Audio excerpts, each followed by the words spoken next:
Hello friends, आज की video आप सभी के लिए काफ़ी ज़्यादा इम्पॉर्टेंट होने वाली है। सीबीएसई ने सीटेट 2022 का विस्तृत विज्ञापन जारी कर दिया है। सीटेट 2022 के लिए ऑनलाइन आवेदन 31 अक्टूबर से शुरू हो जाएंगे, लेकिन आवेदन से पहले कुछ बड़े बदलाव और कुछ ऐसी गलतियां आपसे हो जाती हैं जिसके लिए आपको वर्ष भर बाद में जो है वो पछताना पड़ता है। तो एक एक स्टेप से आपको अवगत कराएंगे। इसी के साथ बेस्ट बुक्स की कंप्लीट लिस्ट जो है वो लेकर के आया हूं, तो आप लोग वीडियो में लास्ट तक बने रहिएगा और चैनल पर नया तो चैनल को भी आप लोग सब्सक्राइब जरूर कर लेना। तो देरी ना करते हुए हम लोग बढ़ेंगे। तो सबसे पहला पॉइंट आता है कि इस बार हमें गलती कौन सी नहीं करनी है। तो पिछली बार ही जो मेरे बैच के बहुत से स्टूडेंट्स थे, तो उन्होंने क्या किया कि जो उनका स्टेट का टेट है, जैसे जो उत्तर प्रदेश के स्टूडेंट हैं तो यूपी टेट का इंतजार करते रहते हैं। जैसे इस बार ही आप ले ले तो यूपी टेट काफी ज्यादा डिले हो चुका है और इस वर्ष यूपी टेट होने की उम्मीद भी नहीं है। तो ऐसे में पहली बात तो ये कि आप सभी को सीटेट में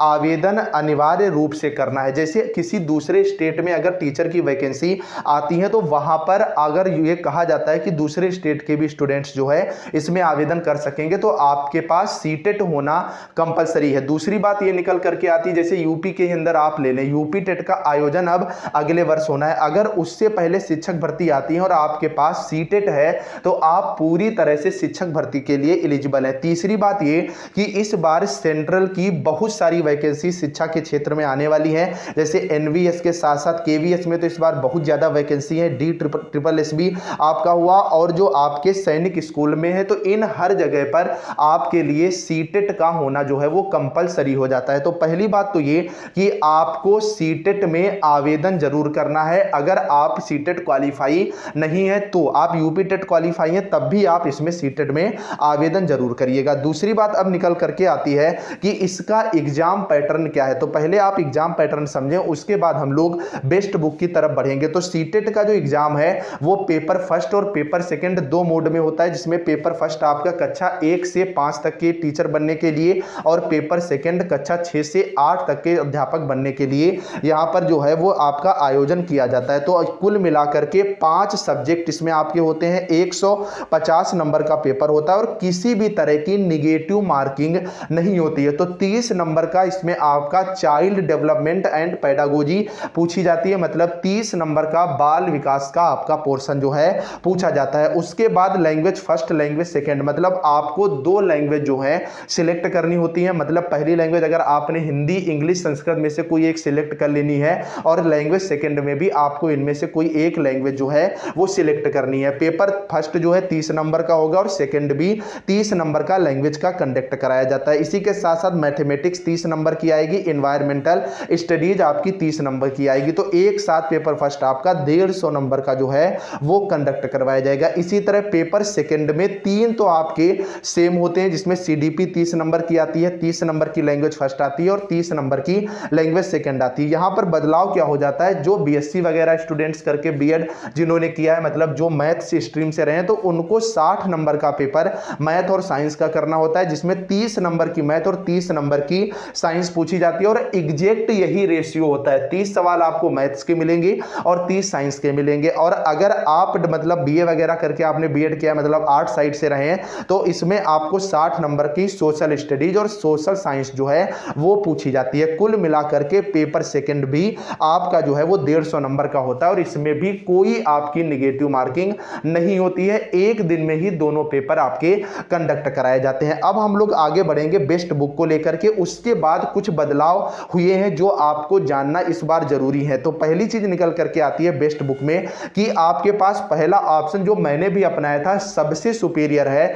अगर आप सीटेट की तैयारी कर रहे हैं तो आप कोई एक ऑल इन वन गाइड ले लीजिए, क्योंकि आपके पास समय जो है वो केवल 1 से 1.5 महीने का ही कंप्लीटली देखा जाए तो बचा हुआ है दिवाली के छुट्टी के बाद में, क्योंकि दिसंबर से सीटेट के एग्जाम जो है वो शुरू हो जाएंगे। तो ऑल इन वन गाइड में क्या होता है कि कंप्लीट आपको मिल जाता है और अगर आप उसको अच्छे से पढ़ लेते हैं, क्योंकि सीटेट में आपका 50% जो पोर्शन है वो पेडागोजी का होता है, आपकी समझ पर आधारित होता है। तो ऑल इन वन गाइड में आप चाहे अरिहंत प्रकाशन की ले लें, यूथ प्रकाशन की ले लें, चक्षु प्रकाशन की ले लें या अग्रवाल एग्जाम कार्ड प्रकाशन की ले सकते हैं। चारों जो हैं ये बेस्ट है, इनमें से कोई एक आप गाइड ले लें और उसको बिल्कुल रट डालें, आपका पेपर काफी ज्यादा बेहतर होगा, क्योंकि 150 में से 90 नंबर ही आपको चाहिए होते हैं पासिंग मार्क्स के लिए, मतलब क्वालिफाई करने के लिए। अब अगर आप ज़्यादा पढ़ना चाह रहे हैं और आपको सब्जेक्ट वाइज जो है वो तैयारी अच्छे लेवल पर करनी है, तो अब आप समझिएगा। तो सबसे पहले यहाँ पर गलती CDO लिख गया है। जो CDP के लिए आप तैयारी किस तरह से करेंगे, तो CDP के लिए पहली बात तो ये निकल करके आती है कि आप ऑल इन वन गाइड की कोई से उसका पोर्शन लेकर के CDP पढ़ डालें। अदरवाइज आपके लिए लेट्स लर्न नाम का जो YouTube चैनल है, जिस पर हिमांशी सिंह मैम जी जो आपको पढ़ाती हैं, काफी बेहतरीन लेवल पर CDP पढ़ाती है। और मुझे नहीं लगता कि सीटेट या टेट की तैयारी करने वाला कोई भी अभ्यर्थी इनको नहीं जानता होगा, क्योंकि CDP क्वीन ही ये कही जाती है। तो आप ये समझ लीजिए कि अगर आपको CDP अच्छे लेवल पर समझना है टाइम देकर के, तो आप इनकी जो है क्लास ज्वाइन कर सकते हैं। बाकी इस चैनल पर भी जल्द से जल्द आपको प्रैक्टिस सेट मिलने लगेंगे, तो आप चैनल को सब्सक्राइब कर लें। दूसरी बात निकल करके आती है हिंदी की। तो हिंदी को लेकर के आप YouTube वगैरह पे या ऑनलाइन क्लासेस के चक्कर में मत पड़िएगा। या तो आप आदित्य प्रकाशन की बुक ले लीजिएगा या लुसेंट की बुक ले लीजिएगा, दोनों बुक बेस्ट है। और एक बुक को आप अच्छे से पढ़ डालिएगा, क्योंकि बात क्या निकल करके आती है कि आपको फोकस जो है वो ग्रामर पोर्शन पे ही करना है, क्योंकि पेडागोजी आपकी समझ पर ही आधारित है। उसके लिए ज्यादा से ज्यादा आप पेडागोजी के सवाल लगाइए, प्रैक्टिस सेट जो है उस पर अब आप ज्यादा फोकस करें अंतिम समय में। नेक्स्ट बात निकल करके आती है कि इंग्लिश के लिए कौन सी बुक बेस्ट रहेगी, तो इंग्लिश के लिए आप नीतू सिंह मैम की KD कैंपस की बुक ले सकते हैं, काफी बेहतरीन लेवल की बुक है। संस्कृत जो है, संस्कृत का केवल और केवल इकलौता ऑप्शन है, और जो अभ्यर्थी टेट या सीटेट पास कर चुके हैं उनसे भी आप पूछ लीजिएगा कि संस्कृत गंगा नाम का YouTube चैनल है और इनकी ही प्रकाशन की बुक भी आती है संस्कृत की, आप इसको पढ़ लीजिएगा। पूरा पेपर आपको यहीं से डिक्टो जो है कॉपी किया हुआ मिल जाएगा। मैथ्स जो है कॉम्पिटिटिव लेवल की अच्छी आती है, तो RS अग्रवाल की बुक बेहतर रहेगी। और अगर कक्षा 8 तक का कोई भी स्टूडेंट आप पढ़ा रहे हैं, तो आपको मैथ के लिए भी एक्स्ट्रा एफर्ट करने की जरूरत नहीं है, उसी लेवल की मैथ जो है वो पूछी जाती है। EVS जो है ये एक बड़ा पॉइंट बन जाता है टेट और सीटेट में, इसको तैयारी को लेकर के स्टूडेंट जो है वो परेशान रहते हैं। तो इसके लिए आपको क्या करना है, अगर आप कक्षा 5 से 8 तक की NCERT की बुक ले आएंगे, EVS की जो निकल करके आती है SST वगैरह की, तो उससे आपकी तैयारी काफी ज्यादा बेहतर हो जाएगी। अदरवाइज मैं फिर कह रहा हूं, ऑल इन वन गाइड का EVS वाला अगर आप पोर्शन कर लेंगे तब भी आपके लिए मोर देन सफिशिएंट रहेगा। साइंस के लिए लुसेंट जो है ये बेहतर रहेगी, और अगर आप लुसेंट की बुक नहीं पढ़ रहे हैं तो इसमें भी आप कक्षा 5 से लेकर के कक्षा 8 तक की NCERT की जो है वो बुक पढ़ लीजिएगा। आप इसका स्क्रीनशॉट भी जो है वो ले सकते हैं, वीडियो को शेयर भी कर सकते हैं, और ये मैं टेलीग्राम ग्रुप पर भी डलवा दूंगा, वहां से भी आप ले सकते हैं। अब बात निकल करके आती है कि बदलाव क्या है और क्या आपको समझना जो है वो यहां पर बहुत जरूरी हो जाता है। तो पहली बात तो ये कि अगर आप इस बार आवेदन कर रहे हैं, मान लीजिए आप पेपर फर्स्ट क्वालिफाई हो चुके हैं या पेपर सेकंड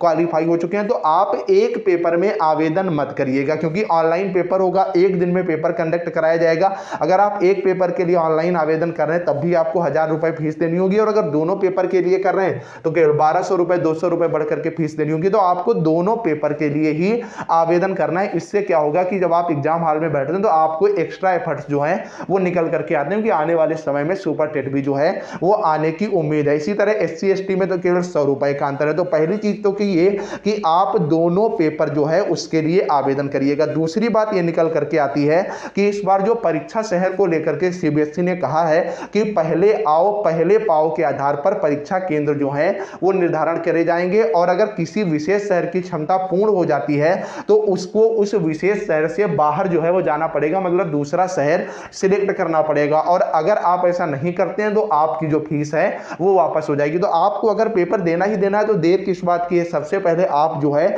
आवेदन करें। दिवाली का समय चल रहा है, छुट्टियां चली रही, घर बैठे आप जो है अच्छे से आवेदन कर सकते हैं। और ज्यादा अगर आप लेट करेंगे तो साइट का तो इशू होना ही होना है। कम से कम आप मान के चलिए कि 40 लाख के आसपास इस बार जो है वो आवेदन होने की उम्मीद है। आज का वीडियो आपको पूरा समझ में आ गया होगा, इंफॉर्मेटिव लगा होगा। तो यार एक बार इसको शेयर जरूर कर दीजिएगा, चैनल को सब्सक्राइब जरूर कर लीजिएगा, और अगर कोई डाउट है तो कमेंट करके पूछना, टेलीग्राम ग्रुप ज्वाइन कर लेना। चलिए फ्रेंड्स, मिलते हैं नेक्स्ट अपडेट के साथ, तब तक के लिए बाय बाय।